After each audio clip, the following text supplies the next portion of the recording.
Salut à tous, on se retrouve pour une nouvelle vidéo. Aujourd'hui, on va vous présenter avec Stéphane Bonjour. ce R1 de 2000 pour fêter les 25 ans de la R1 du coup. Qui est sorti en 1998. Voilà, donc ça fait 25 ans que la R1 existe. C'est clairement la moto qui a révolutionné la super sportive en fait. Ouais, c'est ça. C'est ça. Hein. Rapport poids-puissance, une moto, bon en France on était à 100 chevaux, mais sinon elle faisait 150 chevaux pour 175 kg. Okay. Donc c'était quand même une révolution rapport poids-puissance. Puis la ligne, fourche inversée, ses yeux là, enfin ses optiques de phare, un peu gueule de loup, tout ça, l'arrière. Bon, après, on voit bien que c'était une sportive, hein. Hyper sportive même pour l'époque. Quand tu regardes bon, la selle, l'arrière, bon, on dirait plutôt une tranche de jambon. Mais bon, enfin voilà, c'était pas fait pour le confort, hein. On était un peu dans les compés clients presque, si je peux m'exprimer comme ça, dans le sens que, voilà, on dit toujours les motocross, les enduros. Ben là, pour moi, il y avait les motos sport, et là, on avait les motos qu'on pouvait directement aller sur circuit, quoi, finalement. Incroyable. Parce que, ouais. Là, et la ligne n'a pas vieilli quoi. Non, elle a 20 ans la bécane. Alors la ligne de la moto, je veux dire, si tu regardes bien aujourd'hui, là moi là on est vendredi, moi demain je vais à la sortie d'une boîte de nuit avec, je vais faire le cake avec, c'est un aspirateur le truc. Ah, je pense que c'est toujours sympa quoi. Après regarde-moi ça. Et puis bon, c'était de la qualité. C'était de la qualité. On était, voilà, il y avait quelque chose quoi. Bon après elle a son temps, tu vois, regarde, là les vis de disque souvent, les disques sont un peu fatigués, de toute manière elle est venue un peu pour ça, pour qu'on la remette un peu en collector. Ouais. Donc en fait des gommes, la visserie, tu vois les anodisations, ça c'est d'origine. Alors tiens les mecs des T-Max là, et regardez, c'était les mêmes étriers qu'on avait sur les modèles de 2008 à pratiquement 2014. Ouais. Ouais, c'est rigolo hein, comme quoi hein. Tu vois, après les gens te disent ouais le T-Max ça freine pas, mais bon ça arrêtait une moto à cette époque-là de pratiquement 150 chevaux. Le pot c'était un Deville, alors c'était très tendance à l'époque, hein, tu vois, on mettait les pots Deville, c'est une marque française qui a disparu, on faisait passer par le haut, tu vois, des petits entretoits, c'était les pattes d'origine. Hein. Et puis le gars avait mis un support de plaque, donc je ne sais plus de quelle marque c'était, mais c'était un peu le style, on mettait les deux feux, les petits clignons en dessous. Ouais. De style. Ah, ça c'est pas d'origine, tu vois. Alors à l'époque, tu vois, on voit bien que les pneus ils ont été défaits, bon, ils n'ont pas nettoyé. Okay. Mais souvent, les roues sur ce modèle-là étaient noires. Les premiers modèles étaient grises. Mais tu vois, la tendance c'était de faire le bord poli. Oui. D'ailleurs, c'est venu aussi, pour nous, qu'on est des spécialistes du T-Max, c'est venu après. Et puis même, ça existait sur les Honda 900 CBR. Bon, il y a eu une mode pendant pratiquement 5, 6, 7 ans. Les motos avaient tout le bord poli. Voilà, quoi te dire de plus? Non, moto.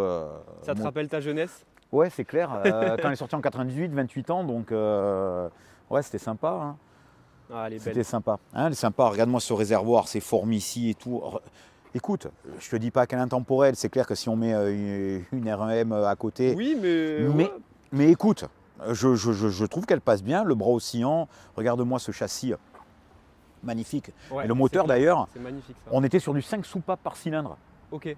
Là, Carburateur. Mais tu vois, 5 soupapes par cylindre. Fou, alors bon, c'était connu depuis longtemps, hein, sur les FZ on avait déjà ça. Mais pour ceux qui ne connaissent pas, parce que certains, moi quand j'ai commencé la moto, certains 25 ans, tu penses, ils ont 25 ans aujourd'hui, je les vois au magasin, mais tout ça, ils n'ont pas connu finalement. C'est ça, hein. Moi non, j'ai pas connu. Là. Non, t'as pas connu, oui, pardon. Mais ce qui va être intéressant, c'est de te voir avec une moto. Il n'y a pas d'assistance du tout là-dessus. Hein. Rien. Alors, attends, on était sur des motos, pas de traction de contrôle. Ouais, c'est ça. Là, pas tu meurs comme un homme. Ouais. ouais. Et puis bon, tu vois, en version libre, puisque maintenant, ces motos, elles sont toutes full. Et ça sort quand même 150 bourrins. Alors, celle-là, bon, on va la régler tout ça. Et je pense qu'elle a perdu peut-être 5-6 chevaux, elle est un peu vécue, voire 10. Il faudrait un peu. Non, c'était quelque chose. Ça te propulsait. Hein. Ça te propulsait, ça. Alors tenue de route, tu as du moteur, il y avait un couple phénoménal au-dessus de 4000, c'était vraiment super sympa. Ouais. Donc les pneus, il fallait quand même faire attention, tu étais en dérive, ça montait en l'air très très rapidement. Ouais, c'était une révolution. Hein. Surtout que bon, c'était une révolution. Elle a révolutionné les 1000 et les sportives en général. Ouais, les sportives en général. Et puis bon, la R1, c'est resté. Ah, c'est clair. Voilà, la R1, c'est resté. Quand tu dis une R1, voilà. Aujourd'hui encore, c'est sûr. Voilà, elle est toujours très très belle. Écoute, je pense que le plus intéressant, ça va être de partir l'essayer. Ouais. Hein, on va faire, bon, on va pas les faire du circuit avec, hein, non. Mais on va se faire une petite route tranquille, montagne, voir un peu. Écoute, déjà me faire plaisir parce que là c'est un bond dans le passé. Putain, là j'ai fait 1 kilomètre jusqu'ici pour venir. Ouais. Ça va me faire plaisir de retrouver peut-être des sensations que on oublie. Hein. C'est clair. On Parce oublie. que, comme on disait en off, c'est vrai que les routes n'ont pas bougé. La puissance a évolué. On a des motos maintenant qui dépassent les 200 chevaux, etc. Ouais, mais les routes sont toujours les mêmes. C'est toujours les mêmes. Donc si tu prends une route de montagne, c'est toujours la même qu'avant. pareil. Donc, d'ailleurs, même les circuits, cela dit. Oui. Ils n'ont pas tous, voilà, il y a un peu plus de sécurité, mais donc ouais, allez essayer. Et puis bon, moi, tu te rends compte, je pense que la dernière comme ça, je l'ai essayée à 20 ans. Ouais. C'est fou. Oui, donc ouais, c'est clair. Tu vois, je veux dire. Donc là, on a fait 2-3 feux rouges, machin. Ouais, je vais voir si. Au-delà de faire une vidéo, là, tu vas vraiment te faire plaisir. Ouais, et puis on essaye d'avoir un peu d'autres contenus aussi pour voir d'où ça part et tout. Parce que moi voilà, quand elle est sortie en 98, je bossais sur ce type de moto. J'ai couru avec ce type de moto. Et ouais, c'est rigolo. Allez, on va partir essayer ce super bébé. Hop, un petit check. Ah, le rugissement de ce moteur. Putain. Le modèle a été fabriqué en 98 quand même. Hein. Putain, 25 ans de la R1, chouette. L'opportunité en même temps d'avoir celle-ci à l'atelier. Ouais, les routes bosselées, elle enquille ça top. Elle enquille ça top, mes mères.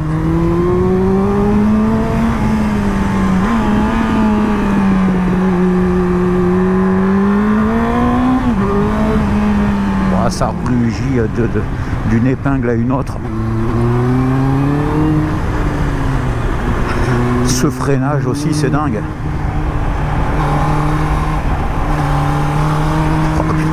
Et là, j'ai retrouvé toute ma jeunesse. On dirait que, putain, c'est vrai. Hein, le mec qui a dit que quand on sait faire du vélo, on oublie. Mais ça s'oublie pas. C'est pas faux. J'ai l'impression de l'avoir quitté hier. Allez, là, le petit hic, c'est que les pneus aussi sont d'époque.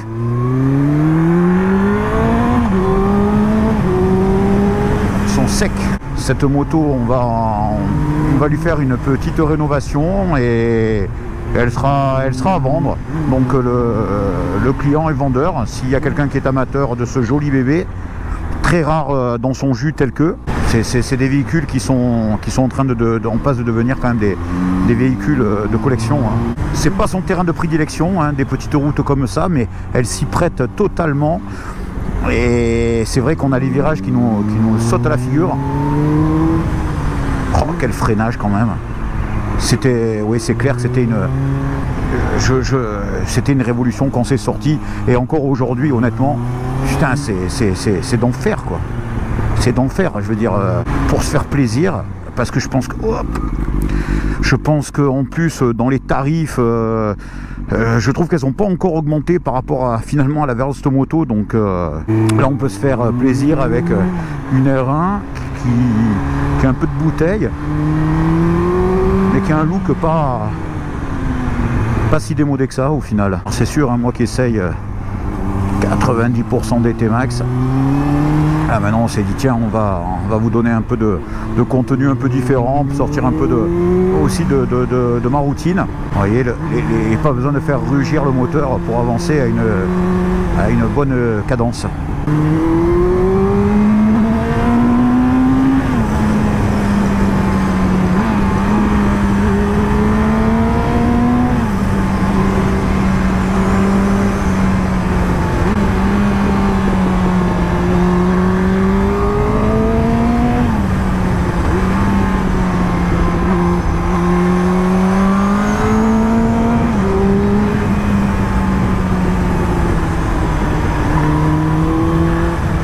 Faire une bonne petite révision. Là, je suis en train de me rendre compte qu'au niveau carburation, c'est pas top. Pas top du tout. Hein. Je peux pas monter dans les tours, j'ai un gros trou. Donc vraiment, je pense que elle a paumé des canassons en route. Mais quelle exception! Oh, c'est génial. Donc elle va rentrer atelier pour qu'on lui fasse retrouver toute sa petite jeunesse, et sûrement on la vendra, on fera un petit passage au banc, sûrement ça sera intéressant, sûrement un réel sur Instagram ou quoi, voir un peu combien sort de canasson après le réglage de sa carburation.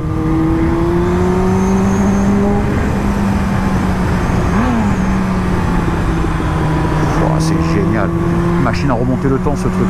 Mais tellement content de vous la présenter que on n'a pas attendu d'y mettre 2 balles neuves, de pneus neufs et finalement de voir tout ce qui n'allait pas. Il y a 2-3 doléances, mais la moto est saine.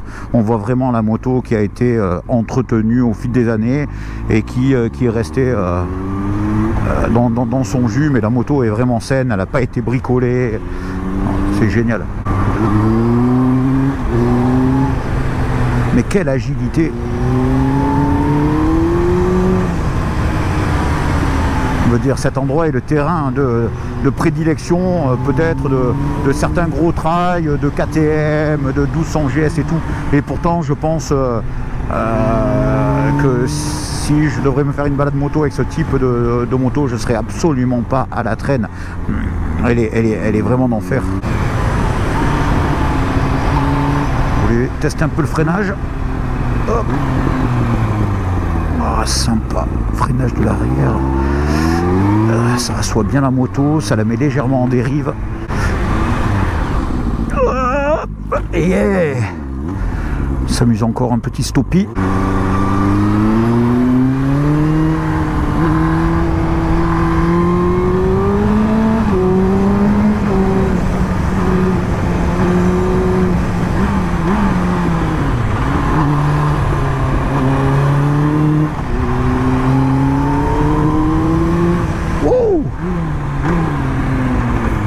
Petite épingle.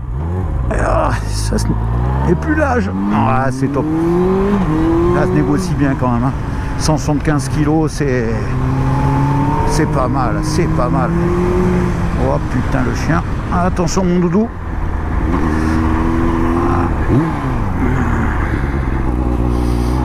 Il a fait comme dans les rallyes. Il est venu en plein milieu de piste pour nous voir à l'action.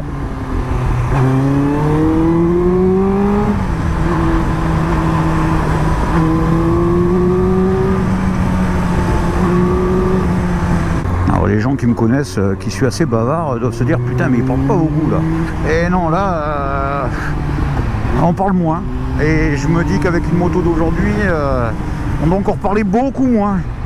Ouais, je suis plus bavard sur un T-Max quand même. Hein. Un peu plus concentré.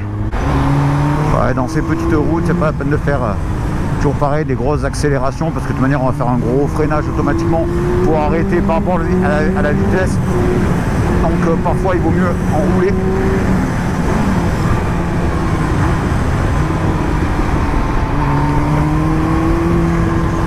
Tellement de coupe que c'est pas nécessaire de la faire rugir.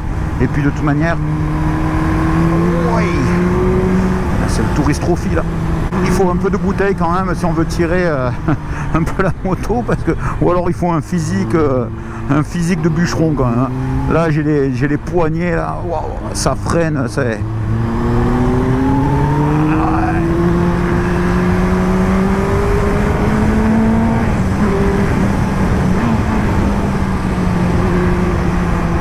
Le cerveau il a toujours 20 ans.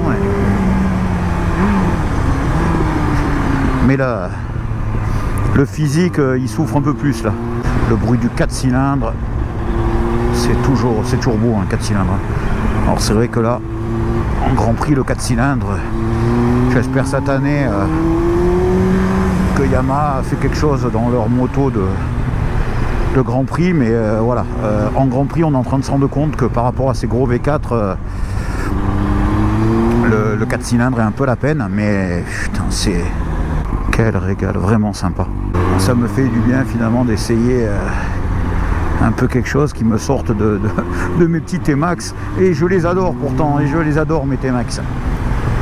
Mais le côté boîte de vitesse et tout, le fait de se dire je me suis planté dans le grammage des galets, quel ressort j'ai mis, quel ci, quel là, ouf, pas besoin de tout ça là. Hein. Le seul truc qui nous ferait du bien, c'est savoir quelle gomme on a mis, quel pneu on a mis, comment est réglée la suspension. Si vous en trouvez une, hein,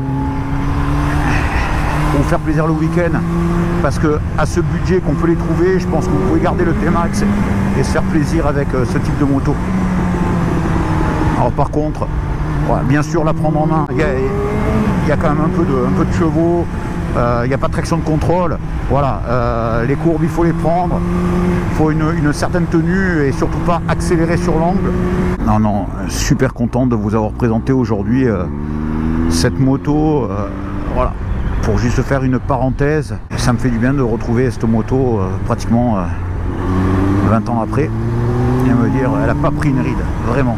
Les ingénieurs japonais avaient fait quelque chose quand même d'exceptionnel, mais je pense qu'il voilà, y a des intérêts commerciaux sûrement, mais aussi les championnats. Hein. C'est vrai qu'une moto comme ça, quand elle a débarqué, elle a brillé assez rapidement. Bon, alors là peut-être vous ne le voyez pas à l'écran, hein, voilà, c'était un essai dynamique, mais bon, la moto est légèrement, voilà, je le redis, putain, j'imagine même pas avec des pneus d'aujourd'hui, avec de la gomme, parce que là bon, ils sont un peu plus chauds, mais la moto à l'axel elle dérive, quand je m'incline un peu trop là, elle est en glisse des deux roues, alors que je sais qu'on peut prendre un angle de dingue avec ce type de moto. Et ben voilà, on a sorti de Granges la petite terrain. Je vais m'arrêter là pour aujourd'hui. Écoutez, passez une bonne journée à tous et à la prochaine. Merci encore. Au revoir.